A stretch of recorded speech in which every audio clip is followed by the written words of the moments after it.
Hello everyone, and welcome back to Banjo Tooie on the Nintendo 64. I am One Wild Sheep yet again, and today, ladies and gentlemen, we have entered the very first real world of the game. And one thing that many people will want to do right off the get-go is go directly into this seabed of water here, because there is always going to be a Jinjo in here.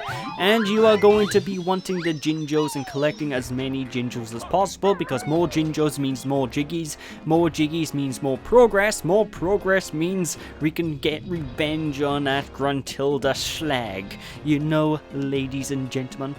But right from the get-go, one of the biggest changes from Banjo-Kazooie to Banjo Tooie are actually displayed here. Instead of getting individual musical notes during the course of the stages, what we will actually find now is that instead of just one note, they are in clusters of 5. Still 100 notes per level, but they are in clusters of 5, which means there's less of them to pick up. Which means, basically, it's a lot easier to get every single note in a single stage, you know, ladies and gentlemen.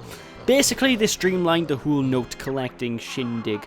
And you will be wanting to collect as many notes as possible because, unlike Banjo-Kazooie 1, we need to gain new moves, and the only way to actually be able to pay for those new moves is through musical notes, because unfortunately Bottles isn't around to give us freebies, you know, ladies and gentlemen. There's a new guy in town who's going to be giving us our skills, but yeah, basically this by here is the Kickball Stadium. We will be returning to here a bit later down the line. There is a lot of there's a lot of areas in this game where we're going to have to backtrack to constantly, and a lot of people don't like Banjo-Tooie for that reason. It's very backtracky, especially in comparison to Banjo-Kazooie 1, but you know, the way they made the backtracking is extremely convenient, and I'll talk more about that a little bit later down the line. Just not right away. I know I need a save commentary for later on, you know, ladies and gentlemen, what can I tell you? But right from the get-go, this here is Jam Jars. This here is Bottles' brother. Believe it or not, ladies and gentlemen, this is he's a relative of good old Bottles' buddy, and he's our main way of getting moves in this game. And unlike Bottles, he doesn't give the moves away for free. It's not as simple as simply finding him, because obviously he's a military man. Military men have advanced moves, and to prove that we're good enough to learn these moves, we basically need to pay him with musical notes, you know, ladies and gentlemen. And basically, these moves are necessary, 100% required to get through the course of the game. And basically, this very first move we're going to be gaining access to, I believe, is actually the aim, which you definitely need. So right away, the moment you go into the stage, this is one of the first things you're going to want to do is go here, get the egg aim on, which basically means you can go to first person view and shoot things from far away with more accuracy. This is actually an ability I'm surprised wasn't in the original Banjo-Kazooie, because it's a very simple idea, you know, just giving you the ability to aim freely wherever you want. It's a simple idea, but it's shocking that it wasn't actually in the original Banjo game, but I digress indeed-o. Yes, rather. But anyway, what we just picked up there was a warp pad. Warp pads are basically how we are going to be backtracking through points in the stage, because the stages in Banjo-Tooie are freaking huge in comparison to the stages in Banjo-Kazooie, so we are going to be making use of those warp pads all the time to get from point to point to point to point. Speaking of which, here's Banjo. Not Banjo, here's Mumbo, and Mumbo is a different beast to what he was back in the original title. As you recall, in the original Banjo-Kazooie, Mumbo was basically our main way of transforming. It was our way of changing into different forms to perform different tasks. Well, they sort of changed things up a little bit in this game, ladies and gentlemen. Instead of actually being transformed by good old Mumbo Jumbo, we play as Mumbo Jumbo, using his zappy stick to zap enemies, and using his magic spells in order to cause certain things to happen in the environment, you know, ladies and gentlemen. And one thing you'll see about Mumbo is that he's nowhere near as athletic as Banjo or Kazooie, and he is a lot more bare bones of a character. So you're only really going to be using Mumbo in very set instances where you need his magic spells in order to access certain areas. Basically, he's a context-sensitive video game character, you know. So you're going to want to be picking up Mumbo from time to time during these levels to activate certain Mumbo pads. In fact, we've already walked past the first one by this giant golden statue here.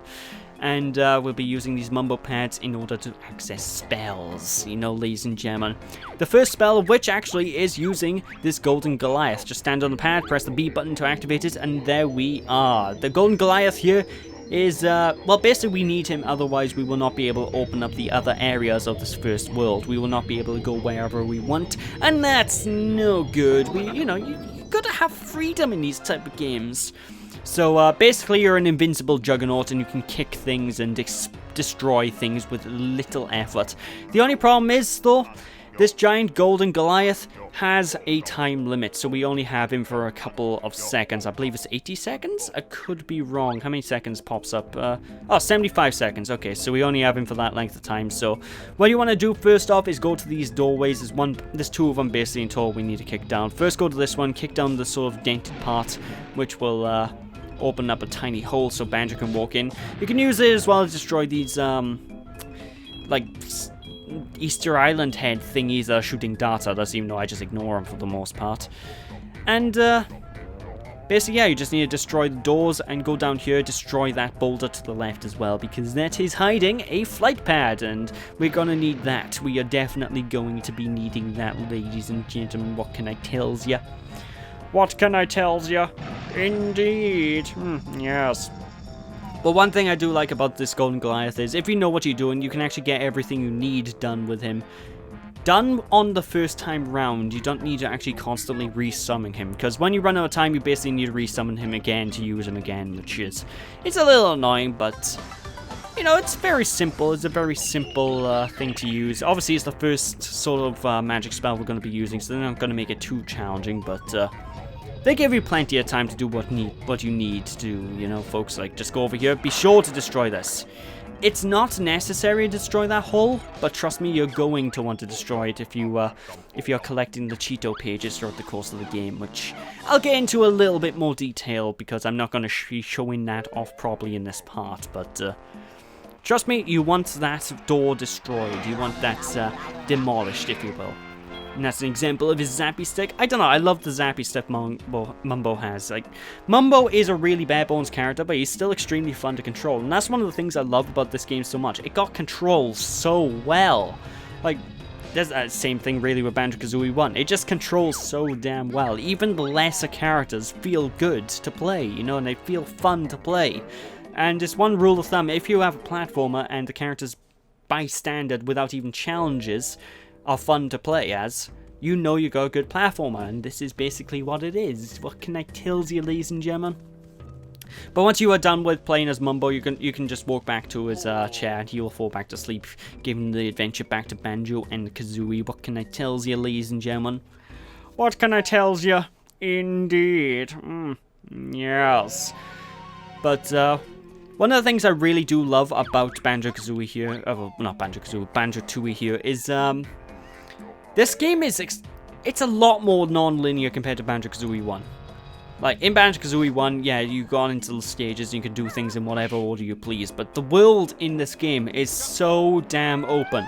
If you have enough jiggies to go somewhere, you can go there, you know, ladies and gentlemen. You're not limited nearly as much as you were in Banjo-Kazooie 1 in terms of where you go. And I praise Banjo-Kazooie 1 for its non-linearity as well, because you could get jiggies in any order you wish. You weren't set on specific routes. Like, my playthrough could be different to your playthrough, so on and so forth, you know? And that stays true by here. In fact, I say it probably is even bigger here, because there's just so many ways you can go about these levels. They're so open-ended, and I love that. I love that every playthrough of this game can be different. And usually when I'm playing through this game, I don't usually go by what I consider to be the quickest route. I go through these levels considering, you know, I go through these stages in a route that I think is most convenient for me at any given time. Like, I just missed out on that Cheeto page, so I'm now going to hop down here, open up the doorway, and la-di-da-di-da. So yeah, basically you want to shoot these snake heads off the wall using your air game ability, and trust me, this ability you're going to be using throughout the entire game. It's not an ability you just sort of get at the beginning and then forget about way later down the line. The air game will be used as a constant throughout the game, throughout boss fights, throughout bloody basic challenges. You will be loving, learning, using, and basically you just need to learn the air game and master it, you know, folks. The only sole problem I have with the air game is because of the way N64 controls are, there's no right stick or anything like that, so it's a little bit awkward to aim with that sort of, basically the way they did the aiming reticle is a little bit awkward because it aims the cursor and not so much the screen. So this take Halo, for example. If you're aiming Halo, you push up, your entire screen looks up, right? In here, if you look up, the cursor will look up, and only when the cursor reaches the top of the screen, the actual screen itself look up. And this is more of a common thing that I see in almost every N64 game, so I always call it the N64 aiming trait, if you will, because that's basically what it is. But, you know, this is a very easy first world, I'll be honest. It's a very good world to introduce you to what you're going to be doing for the most part in Banjo Tooie. You know, it's getting you into the idea of exploring, it's getting you into the idea of going and searching each and every nook and cranny and taking out what you consider to be the best routes to get different jiggies and whatnot. You know, folks, it's a good intro world, it's very easy, and you shouldn't have any trouble going through it, but, like I said, every world in this game is bigger than every single world in Banjo-Kazooie 1. Banjo Tooie is freaking massive. This first world will take us longer to complete than the first world in Banjo-Kazooie, you know? Actually, it'll take us longer to beat the most levels in Banjo-Kazooie, because most levels in Banjo-Kazooie are about half an hour long. This will be about 40-50 minutes, give or take. So, yeah, the stages are big. That's basically what I'm getting at here. And one thing that does annoy a lot of people, and kind of annoys me to an extent, is you can't collect everything in one go in this level. You can't collect everything in one go in every level. Basically, you're going to find yourself backtracking to levels all the damn time, ladies and gentlemen. You know, you're going to be going from point A to point B, then going back to point A again in order to do something you can only use by using a skill from point B. You know, that's how it's going to happen. This game's locked off in sort of Metroidvania sense and not so much as a world-by-world basis. And when you get your mind wrapped around that, the game becomes a hell of a lot more fun to explore, but it does take a little bit of a trickery to get used to, you know? Anyway, this here is Slumber. Basically, Slumber is guarding a golden jiggy. We can't really do much about him because, well, obviously, there's brambles on the floor. You step on the brambles, it makes a brambly noise, and that will wake up good old Slumber here, who, needless to say, wants to go and have a nice slumber. So basically, we need to try and tippy-toe our way across to get the jiggy using the analog stick. Basically, lightly pressing the analog stick as opposed to pressing on it very far. And on the N64 controller, this is a lot harder than it sounds. And it's only because, as I stated before, I think I stated this in the Banjo-Kazooie LP, N64 controllers get worse with time. The analog sticks become less and less and less precise as you use them because, well, they're terrible analog sticks, I'll be honest. But that is really apparent here, because when I was doing this, it only took me 2 seconds per year, but on my practice run, it took me a damn God knows how long to get that jiggy, because every time I kept pushing just a little bit too much.